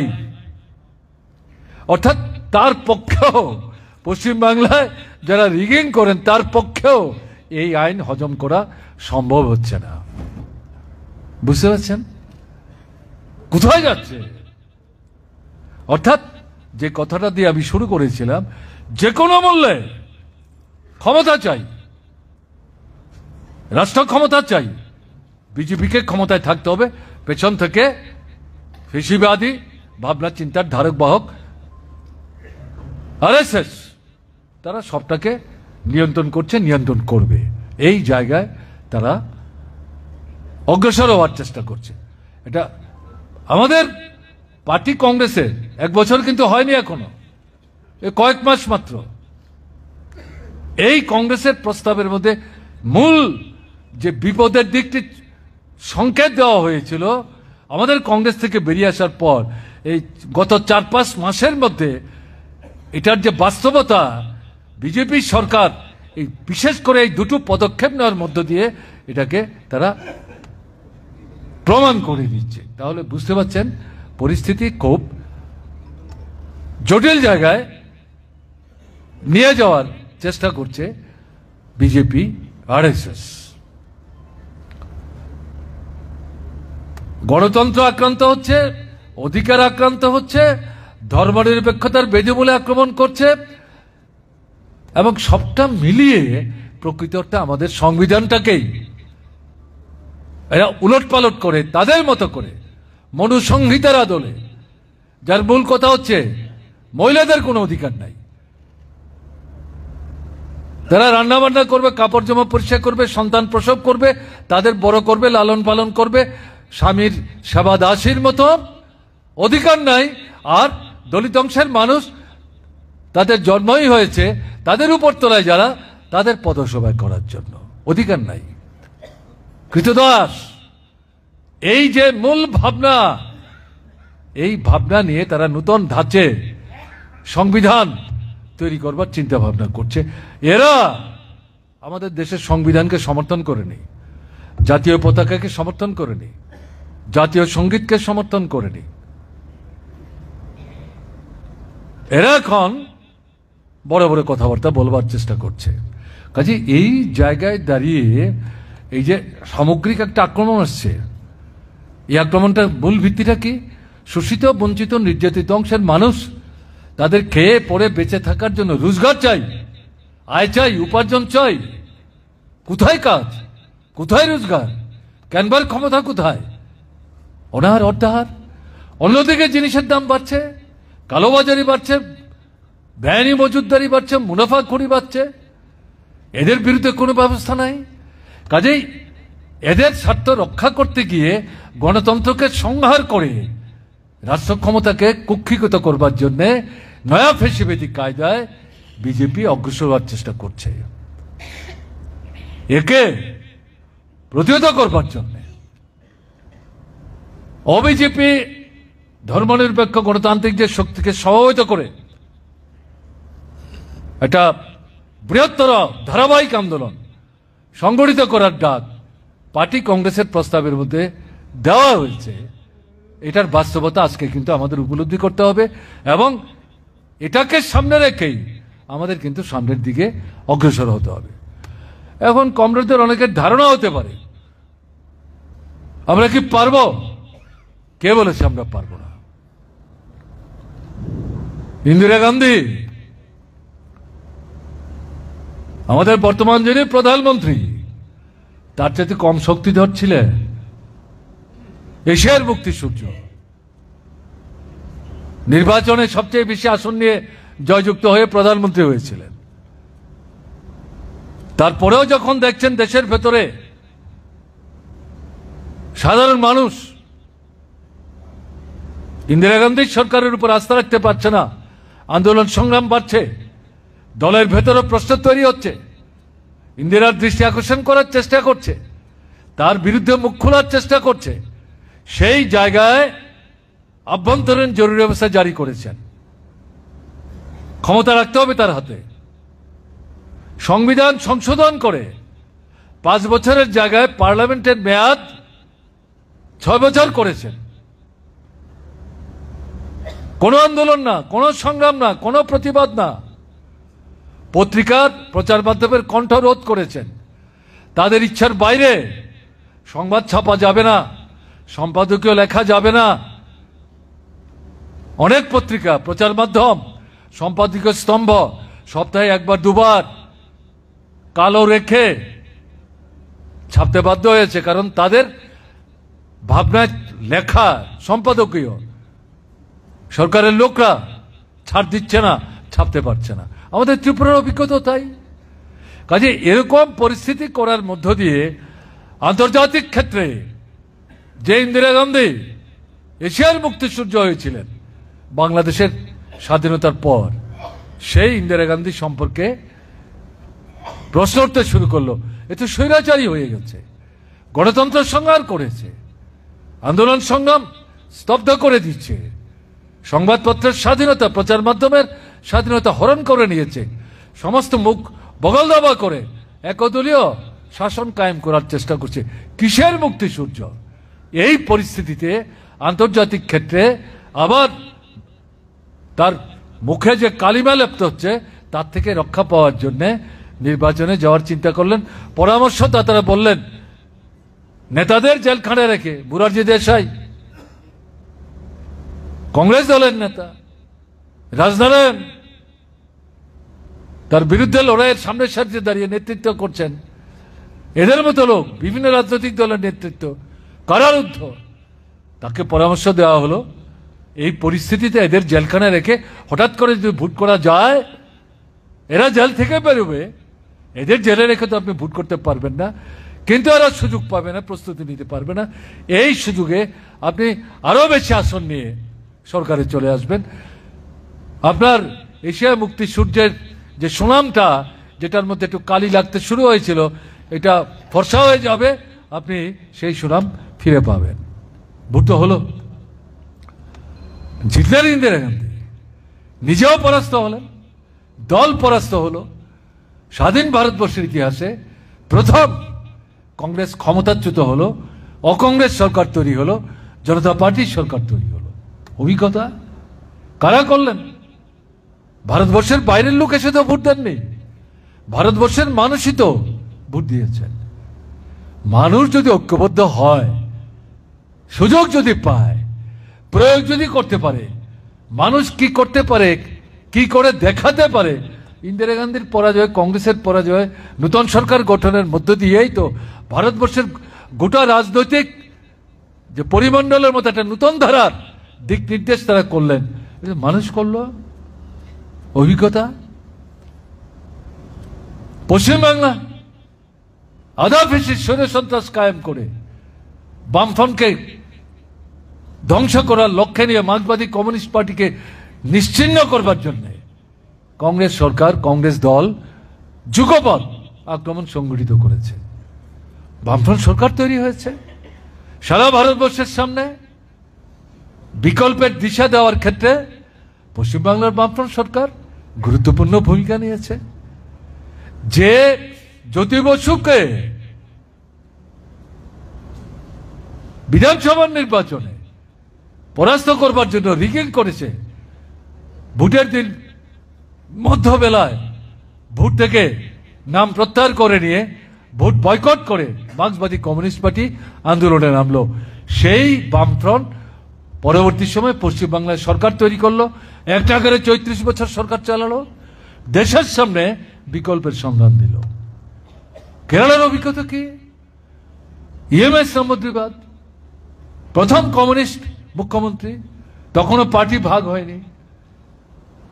দুটো গুরুত্বপূর্ণ স্লোগান দেশের সামনে উপস্থিত করলেন। একটা হচ্ছে ভূমিহীন যারা, তাদেরকে জমির মালিক করো। যারা জমিদার, সর্বোচ্চ জমির যে সিলিং তার বাইরে যাদের হাতে জমি, তাদের কাছ থেকে জমি উদ্ধার করে যারা ভূমিহীন তাদেরকে জমির মালিক করো। আর কি গণতন্ত্র মানে শুধু বিধানসভার নির্বাচন আর লোকসভার নির্বাচন না, গ্রামে নিয়ে চলো, সাধারণ মানুষকে গণতন্ত্র অধিকার দাও, পঞ্চায়েতকে শক্তিশালী করো, পঞ্চায়েতের হাতে ক্ষমতা দাও। এই দুটো স্লোগান নিয়ে ইএমএস সামুদ্রিকবাদ স্বাধীনতার পর প্রথম কমিউনিস্ট সরকার তার মুখ্যমন্ত্রী হিসাবে গোটা ভারতবর্ষকে নাড়িয়ে দিয়েছিলেন। জওয়াহরলাল নেহরু প্রধানমন্ত্রী, ইন্দিরা গান্ধী কংগ্রেস দলের সভানেত্রী। মাথা ঘুরে গেল। এই যে স্লোগান, এটা শুধু কেরালার স্লোগান না, রাজ্যে রাজ্যে ইএমএস এর তোলাই স্লোগানকে ভিত্তি করে মানুষ তো সোচ্চার হতে আরম্ভ করেছে। এই জায়গায় ইএমএস এর সরকারকে তো টিকতে দেওয়া যায় না, কমিউনিস্টদের এই সরকারকে তো ভাঙতে হবে। স্লোগান আসলো কি, কেরালাকে মুক্ত করো। কেরালাকে মুক্ত করা মানে কি, কমিউনিস্টদের হাত থেকে সরকারটাকে উদ্ধার করো, কমিউনিস্টদের সরকার চালাতে দেওয়া যাবে না। জওয়াহরলাল নেহরু, ইন্দিরা গান্ধী বাপ বেটিতে মিলে এই সরকারটাকে ভাঙলেন। কিন্তু ইএমএস সামুদ্রিকবাদ থেকে কি ঠেকিয়ে রাখা গেছে? বারবার 5 বছর 7 বছর ঘুরে ঘুরেই এখন ভারতের কমিউনিস্ট পার্টি মার্ক্সবাদী, তার নেতৃত্বে বামফ্রন্ট, বাম গণতান্ত্রিক শক্তি কেরালায় বারবার সরকারে আসছে, এখনো সরকার চলছে এক নাগারে 10 বছর। তাহলে এই কথাগুলি বলছে এই কারণে সন্দেহ মনের মতো থাকা ঠিক না। সচেতন ভাবে নিজের উপর বিশ্বাস রেখে আমরা যদি ঐক্যবদ্ধ হয়ে অন্যায়ের বিরুদ্ধে সরব হতে পারি, নেতৃত্বকে ভূমিকা নিতে হবে। তারা আক্রান্ত হবে, রক্ত ঝরবে, কেউ কেউ শহীদের মৃত্যুবরণ করবে, কিন্তু সামনে থেকে যদি লড়াইটা সংগঠিত করার চেষ্টা করা যায়, যারা এই অন্যায়, অবিচার, বেবিচার সমর্থন করেন না, ক্ষোভ আছে, বিক্ষোভ আছে, কিন্তু ঘর থেকে বেরোবার সাহস পান না, একটা পর্যায়ে গিয়ে তারাও বেরিয়ে আসবেন এবং এই আক্রমণকারী, অত্যাচারী যারা, তাদের বিরুদ্ধে সাহসী ভূমিকা নেবেন। আমি তো বললাম, কংগ্রেস এবং ইন্দিরা গান্ধীর পরাজয়, বিকল্প জাতীয় সরকার, পশ্চিমবাংলার বামফ্রন্ট সরকার, কেরালায় আবার মার্ক্সবাদী কমিউনিস্ট পার্টির নেতৃত্বে বাম গণতান্ত্রিক ফ্রন্টের সরকার। ত্রিপুরার অভিজ্ঞতা কি? বামফ্রন্ট সরকার 77 লোকসভা নির্বাচনে নৃপেন চক্রবর্তী জামানতে বাজেয়াপ্ত হয়ে যাওয়ার মতো অবস্থা। 6 মাসের ব্যবধানে বিধানসভা নির্বাচন মার্ক্সবাদী কমিউনিস্ট পার্টির নেতৃত্বে 3 দলীয় বামফ্রন্ট, সিপিআইএম, আরএসপি ফোরালবক, সিপিআই তখন কংগ্রেসের সঙ্গে চলে, 3 দল 60 আসনের মধ্যে 56 আসনে জয়যুক্ত হয়, 4টা আসন টিউজেস, তারা জয়যুক্ত হয়। তারা গোপনে গোপনে তখন কংগ্রেসের সঙ্গে মিলে মার্ক্সবাদী কমিউনিস্ট পার্টি গণমুক্তি পরিষদের নেতৃত্বে উপজাতিদের 4 দফা আন্দোলনকে পেছন থেকে দুর্বল করার চেষ্টা করছিল। তারা আলাদা করে 4টা আসন জিতল। বামফ্রন্ট সরকার 10 বছরের ব্যবধানে আধা ফেসিস শরীর সন্ত্রাস কায়েম করলো কংগ্রেস, সঙ্গে টিউজেস। 5 বছর ভোট নাই, পঞ্চায়েত নাই, নগর নাই, স্কুলে কলেজে ছাত্র সংসদ নাই, কোঅপারেটিভ নাই, সব জবরদখল। তারা ধরেই নিয়েছে এভাবেই অনন্তকাল তারা সরকারে থাকবে। কিন্তু 5 বছরের ব্যবধানে যে ভোট হলো রাষ্ট্রপতির শাসনে, এই আধা ফিসির শরীর সন্ত্রাসকে পরাস্ত করে ত্রিপুরার মানুষ মার্ক্সবাদী কমিউনিস্ট পার্টির নেতৃত্বে 4 দলীয় যে বামফ্রন্ট, তাদেরকে কিন্তু সরকারে প্রতিষ্ঠিত হতে ভূমিকা নিলেন। কাজে এই কথাগুলো মনে রাখতে হবে। মনে রেখে আজকের যে পরিস্থিতি, এই নয়া ফেসিবাদী ভাবনা নিয়ে, এবং ত্রিপুরাকে আপনার ল্যাবরেটরির মতো, বীক্ষণাগারের মতো, পরীক্ষা নিরীক্ষা কেন্দ্রের মতো বিজেপি আরএসএস যেভাবে এই ভোটকে প্রহসনে পরিণত করে ক্ষমতায় টিকে থাকবার চেষ্টা করছে, এরকমটা সারা ভারতবর্ষে তারা করবার চিন্তা করছে। কাজেই দেশের মানুষ এটাকে মেনে নেবেন, এটা যদি আমরা ভাবি ভুল করব। জরুরি অবস্থার বিরুদ্ধে প্রকাশ্যে আন্দোলন ছিল না, কিন্তু ভোট যখন আসলো 19 মাসের মাথায়, সেই মানুষ ঝড় তুলল। পশ্চিমবাংলায় সেই মানুষ ঝড় তুলল, কেরালায় সেই মানুষ ঝড় তুলল, ত্রিপুরায় সেই মানুষ ঝড় তুলল। কাজেই আমরা যেটা বলবো, এই পরিস্থিতিতে যে কৌশল নিয়ে পার্টি অগ্রসর হওয়ার চেষ্টা করছে, বিজেপিকে কোণঠাসা করো, গণতান্ত্রিক শক্তি, ধর্মনিরপেক্ষ শক্তি, দেশপ্রেমিক শক্তি ঐক্যবদ্ধ করো, এবং গণতন্ত্রের উপর আক্রমণ প্রতিহত করো, গণতান্ত্রিক অধিকার সুরক্ষিত করো, ধর্ম নিরপেক্ষতার যে মতাদর্শ, তার যে নীতি, তাকে রক্ষা করো। সংখ্যালঘু অংশের মানুষ, মুসলমান এবং দেখা যাচ্ছে কোথাও কোথাও খ্রিস্টানদের বিরুদ্ধে আক্রমণ সংঘটিত করছে, একে প্রতিহত করো। মানুষের অধিকার নিয়ে শিরদাঁড়া উঁচু করে তারা যাতে ভারতবর্ষে বেঁচে থাকতে পারেন, তাকে সুনিশ্চিত করো। এবং সংবিধানকে ধ্বংস করবার জন্য মনুসংহিতার আদলে একটা নতুন ধরনের সংবিধান তৈরি করবার যে দুঃস্বপ্ন দেখছে, তাকে প্রতিহত করো, দেশকে রক্ষা করো।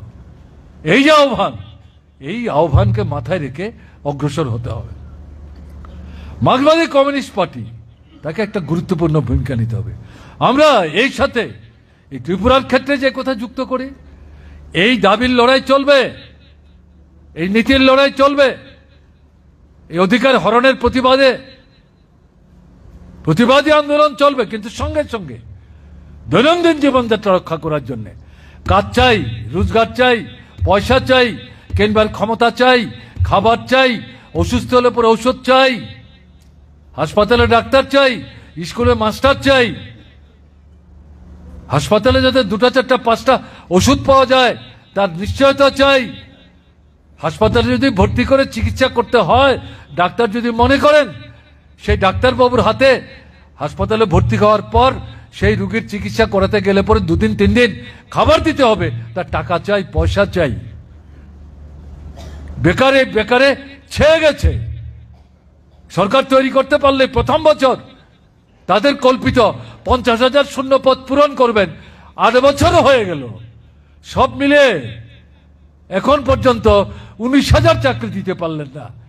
মুখ্যমন্ত্রী হিসাব করে বলছেন 1 মাস আগে, তাও নিয়মিত চাকরি না, চুক্তিবদ্ধ 9 মাস 10 মাস কাজের পর ছাঁটাই, আবার তাদের মধ্যে একটা অংশকে বাছাই করে নিচ্ছেন। 8 বছরের মাথায় 1 বছরে যাদের 50,000 চাকরি দেওয়ার কথা, সেখানে 19,000ও চাকরি দিতে পারছেন না। কোথায় যাবে বেকাররা?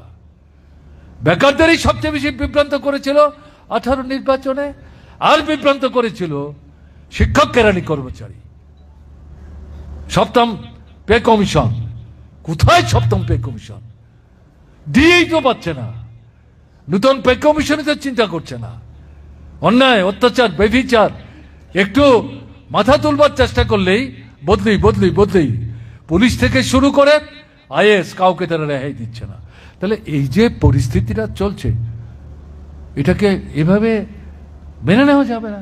কাজেই একদিকে গণতান্ত্রিক বিষয়গুলো যেগুলো বললাম, আরেকদিকে এই যে অর্থনৈতিক যে বিষয়, এর জন্য লড়াই করতে হবে।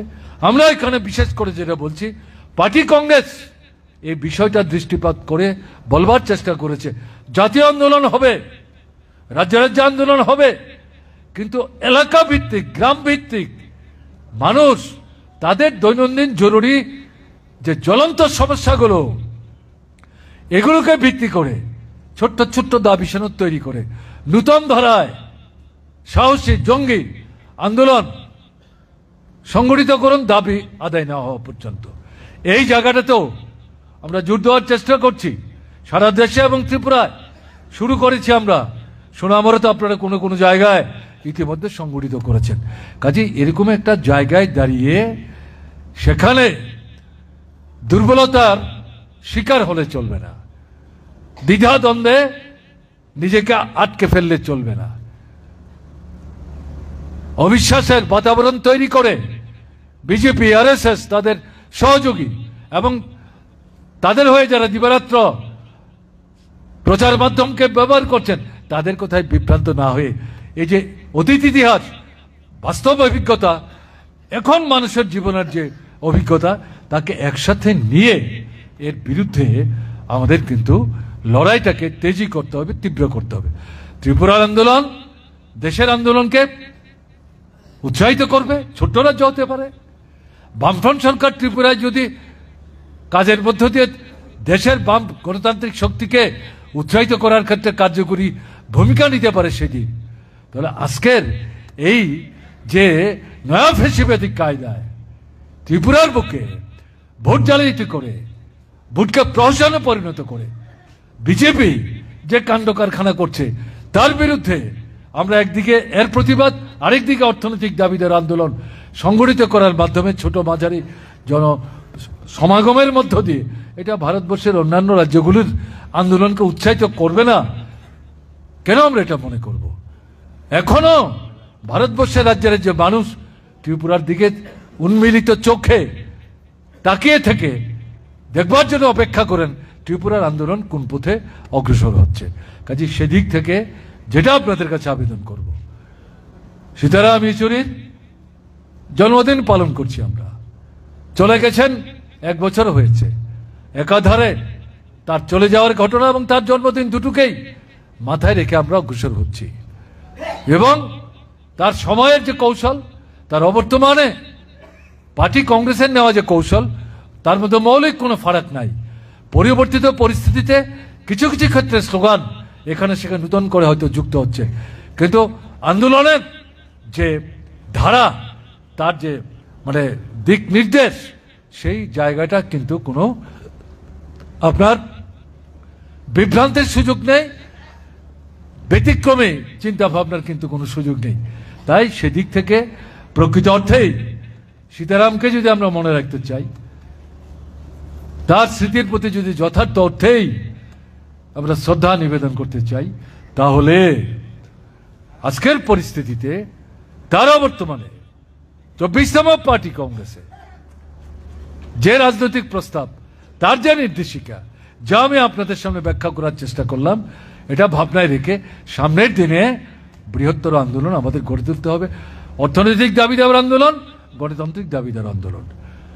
ফ্যাসিস্ট সুলভ শক্তির হাতে ভারতবর্ষকে ছেড়ে দিয়ে আমরা তো নিশ্চিন্তে থাকতে পারি না। আর এটাও মনে করার কারণে এই ফ্যাসিস্ট সুলভ শক্তি যার স্বপ্ন দেখছেন, তাকে তারা বাস্তবায়িত করার ক্ষেত্রে সাফল্য অর্জন করবেন, এটা অসম্ভব। মানুষের শেষ কথা বলে, লড়াকু মানুষ, এটা ইতিহাসের অভিজ্ঞতা, তারাই ইতিহাস লেখে। ইতিহাস তাদেরকেই শ্রদ্ধা করে, তাদেরকেই স্মরণ করে, তাদের কথাই ইতিহাসে স্থান পায়। আর ইতিহাসের যারা বিকৃতি করার চেষ্টা করে, মানুষের অধিকার হরণ করে, যারা ফ্যাসিবাদ কায়েম করার চেষ্টা করে, ইতিহাসের দৃষ্টিতে তারা ঘৃণার পাত্র, ঘৃণার যোগ্য, তাদেরকে ইতিহাস স্মরণ রাখে না, তাদেরকে ইতিহাস নিকৃষ্ট চিহ্নিত করে জনজীবন থেকে ছুঁড়ে ফেলে দেয়। কাজে আমাদেরও আত্মবিশ্বাস বলিয়ান হয়ে আগামী দিনে এই ত্রিপুরার আন্দোলনের মধ্য দিয়ে সারা ভারতবর্ষের এই যে নতুন পরিস্থিতিতে নতুন আন্দোলনটা গড়ে তুলবার প্রশ্নটা সামনে এসে উপস্থিত হয়েছে, সেই আন্দোলনটাকে সংহত করার ক্ষেত্রে মদত যোগানোর প্রশ্নে আমরা যাতে কার্যকরী ভূমিকা নিতে পারি, তার জন্য আজকের দিনে শপথ নিতে হবে এবং ত্রিপুরার সামগ্রিক এই আন্দোলনকে নূতন চেহারায় উন্নীত করার ক্ষেত্রে সোনামুড়া মহকুমাকে নিঃসন্দেহে গুরুত্বপূর্ণ ভূমিকা গ্রহণ করতে হবে। সোনামুড়ার ঐতিহ্য তাকে অম্লান রাখার প্রশ্নে পরিবর্তিত পরিস্থিতিতে আজকের দিনে সোনামুড়াকে সেই শপথ নূতন করে তারা গ্রহণ করবেন, এই বিশ্বাস ব্যক্ত করে আপনাদেরকে অভিনন্দন জানিয়ে আবার সীতারামের স্মৃতি শ্রদ্ধার সাথে স্মরণ করে আমি আমার কথা বলা শেষ করছি। আমি কথা বললাম, আমি প্রায় এককভাবে কথা বললাম, আপনারা শুনলেন, উৎসাহিত করলেন, অনুপ্রাণিত করলেন, তার জন্যে আপনাদেরকেও অভিনন্দন জানাচ্ছি। ভালো থাকবেন, আমার নমস্কার নেবেন।